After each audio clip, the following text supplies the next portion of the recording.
Dat is toch schitterend mooi. Die kei in de Grijde, een echte Friese landschap. Daarover had ik trouwens een vraag gekregen van Vrouwtje. Kruidenvogels hebben hun nesten ek in de Grijde. Had die geen les van de kei die ek in de Grijde rennen?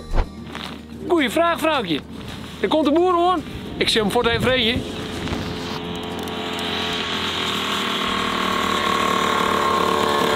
Goedemorgen Maarten, Sipke en Hanna. Goedemorgen, Reina. Ik ga een vraag aan je hem. Mag ik je wel even stellen? Ja. Hartstikke mooi. Goedemorgen Frank. Reinoud. Prachtige kei in de Grijde. Binnen 10 kei trouwens. Ja, dat is kei. Nou, hartstikke mooi. Want ik ga een vraag krijgen van Vrouwtje en zij vreegt zich, als de kei in de Grijde rennen, hadden volgens mij een nesten net dan je les van. Nee, ik heb er geen last van. We hebben een zorgen die het perceel teruggiet voordat de kei erin komen. Dus mochten er nesten zitten, dan zetten we dat eerst uit met een nestbeschermer of een stroomtritsie. Dat de kei er net bij komen kennen en dan is dat hartstikke mooi. En wat is dan het voordeel van die vogels dat de kei er mooi omheen rennen? Het voordeel is een koe die skiet en op die strandbeeldjes komen we meer gaan houden. En dat is dan weer voeding voor de watervogels.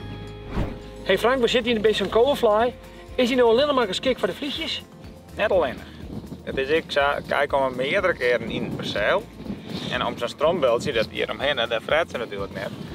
Want het roept net meer lekker en dan krijg je ook wat bosjes in het blauwen. En die bosjes ben we prachtig plakken op de schooling voor pikjes. En bij school is er voor dan?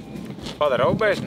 Dus eigenlijk, als ik het goed begreep, is er een perfecte gearwerking tussen de kei en de Grijdevogel. Precies, hij is. Het is eigenlijk een must. Moest er nog even meer weten over de Grijdevogel of wat de boer nog docht om de Grijdevogel naar zijn land te heen?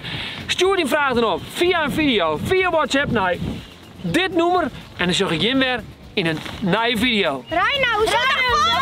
Hoi! Go! Ja! Go! Go! Oké.